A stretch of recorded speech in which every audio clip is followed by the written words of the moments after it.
नमस्कार दोस्तों, स्वागत है आप सभी का आपके अपने यूट्यूब चैनल ऑब्जेक्टिव सेंटर पर। इस वीडियो में दोस्तों हम लोग देखने वाले हैं DFCCIL का दोस्तों ऑफिशियल क्वेश्चन पेपर, जो कि MTS का ये ऑफिशियल क्वेश्चन पेपर है।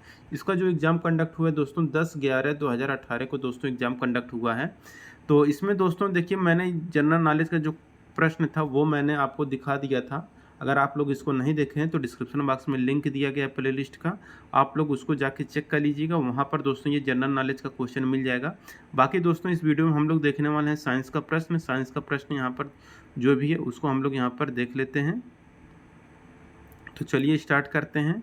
यहाँ पर देखिए पहला क्वेश्चन यहाँ पर जनरल साइंस का देखिए आ गया है।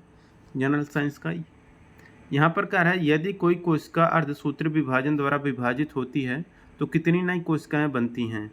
तो अर्धसूत्री विभाजन अगर हो रहा है तो उसमें जो नई कोशिकाएं बनती हैं वह 4 नई कोशिकाएं बनती हैं अर्धसूत्री विभाजन के द्वारा। तो ये हो गया पहला क्वेश्चन। दूसरा क्वेश्चन है कि एड्स कारक विषाणु किसके माध्यम से फैलता है। तो देखिए एड्स कारक विषाणु जिसके माध्यम से फैलता है वह रहता है रुधिर आधान। तो रुधिर आधान यानी कि रक्त के माध्यम से ये लोग फैलते, मतलब एड्स फैलता है। एड्स कारक विषाणु जो होता है रुधिर आधान से, यानी कि रक्त का जो यहाँ पर लेन देन होता है उसी से ये लोग एड्स जो होता है वो फैलता है।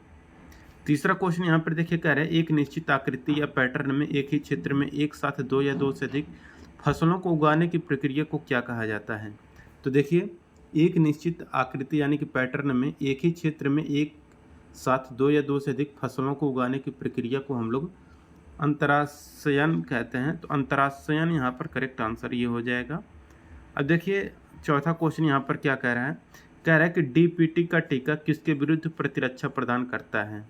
तो DPT मतलब होता है यहाँ पर D for diphtheria, P for यहाँ पर होता है परटूसिस, जिसको कि हम लोग काली खांसी भी कहते हैं, और T फॉर होता है यहाँ पर टिटनेस। ठीक, तो ये हो गया रोहड़ी, डिप्थीरिया, काली खांसी और टिटनेस।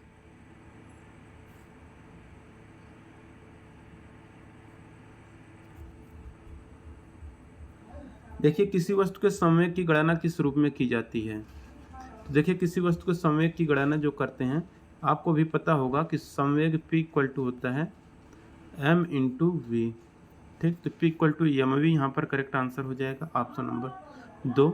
गतिज ऊर्जा, देखिए गतिज ऊर्जा की बात करें 1/2 mv² यहाँ पर हो जाएगा। तो यहाँ पर ये हो जाएगा। छठा क्वेश्चन देखिए क्या कह रहा है। छठा क्वेश्चन है यहाँ पर कि तत्व 8x का पावर 16 है का परमाणु क्रमांक और परमाणु द्रव्यमान क्रम से कौन से हैं। तो देखिए ये जो बात कर रहा है ये बात कर रहा है ऑक्सीजन का। ऑक्सीजन का परमाणु क्रमांक 8 होता है, परमाणु भार होता है इसका 16। ठीक, तो 8 इसका परमाणु क्रमांक हो गया, 16 इसका परमाणु द्रव्यमान या परमाणु भार हो गया। इस बात को याद रखना है। तो यानी कि जितने भी एटम होते हैं लगभग आप लोग 25-30 तक जरूर याद कर लीजिएगा। जैसे कि 1H1, 2He4, 3Li7, 4Be9, 5B10, 6C12, 7N14, 8O16, 9F19, 10Na20, 11Na23, 12Mg24, 13L27, 14Si28, 15P31, 16S32, 17Cl35.5, 18R40, 1939, 20C40।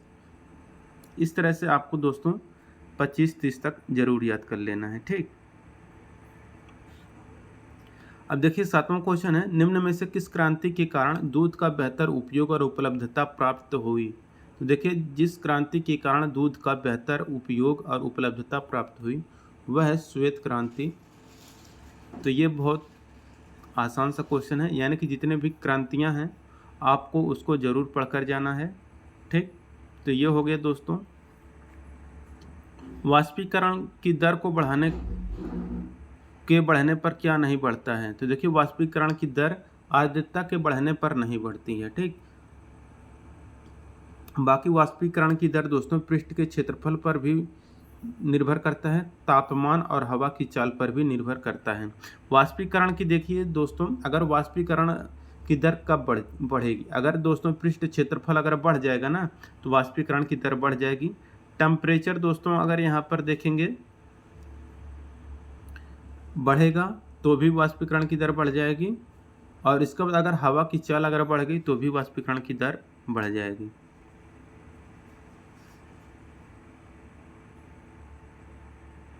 निम्न में से किस ऊतक में संकुचनशील प्रोटीन्स होते हैं। तो देखिए जिस ऊतक में संकुचनशील प्रोटीन होते हैं वह रहता है आपका पेशीय ऊतक। तो यहाँ पर पेशीय ऊतक करेक्ट आंसर हो जाएगा।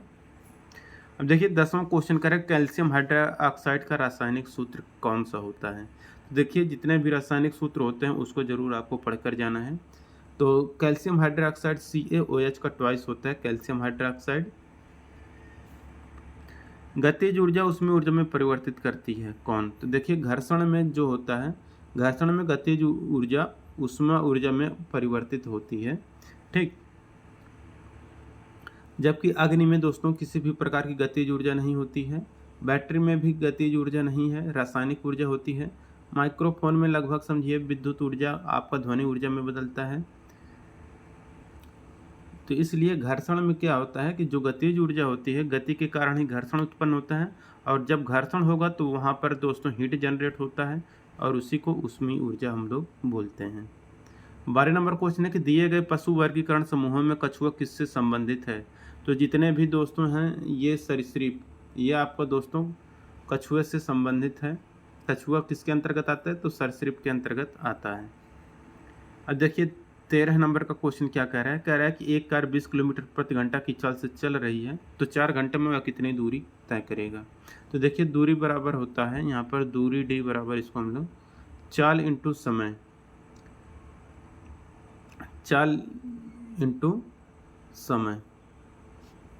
तो चाल यहाँ पर देखिए कितना है 20 है, और समय कितना है 4, 20 चौक 80 किलोमीटर हो जाएगा यहाँ पर, क्योंकि यहाँ पर घंटा है, यहाँ पर किलोमीटर प्रति घंटा है, तो ये 80 किलोमीटर आ जाएगा।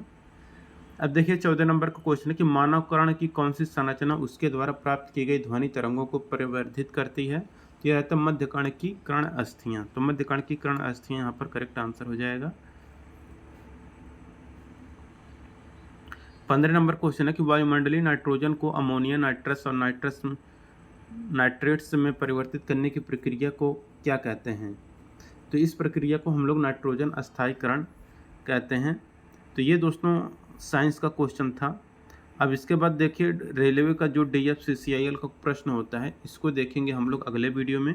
अगर आप लोग दोस्तों इसका PDF चाहते हैं तो आप लोग ITI सरकारी रिजल्ट जो वेबसाइट है, या दोस्तों DFCCIL का अलग मैंने ग्रुप बना रखा है टेलीग्राम पर, उसको अगर नहीं ज्वाइन किए हैं तो आप लोग ज़रूर ज्वाइन कर लीजिएगा, वहाँ पर इस PDF को डाल दिया जाएगा। मिलेंगे नेक्स्ट वीडियो में। Thank you.